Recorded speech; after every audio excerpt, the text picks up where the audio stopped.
If you want to avoid thermostat-related heat and AC problems, knowing the right way to staple thermostat wire is a game changer. So, when you're stapling thermostat wire, don't just hammer those staples in like you're nailing a board. You gotta be gentle, like lightly pressing the staple so it holds the wire without crushing the insulation. Crushing the wire can cause shorts or signal loss, which messes up your heating and cooling system big time. One trick is to pre-insert the staple into the staple gun or hammer so you control the pressure better and avoid over-tightening.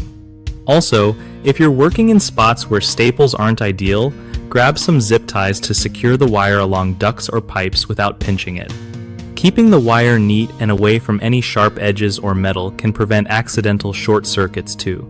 Make sure the wire isn't stretched tight either. Leave a little slack so it doesn't pull out or snap later. And always check your work by gently tugging on the wire after stapling, making sure it's secure but not squished.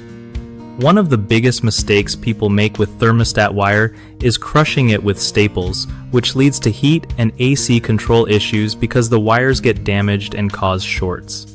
Fix that by stapling lightly and using pre-inserted staples for better control. Another common problem is running the wire too tight or stretched out, which can cause breakage or signal problems. Just leave some slack and secure it loosely with zip ties if needed. Lastly, people sometimes run the wire near sharp edges or metal parts without protection, leading to insulation wear and short circuits.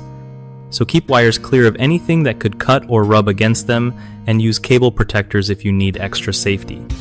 BigHomeProjects.com is a solid place for homeowners looking to find trusted local contractors who really know their stuff. Contractors also benefit because it helps them connect with people who actually need their services, making the whole process easier for everyone involved.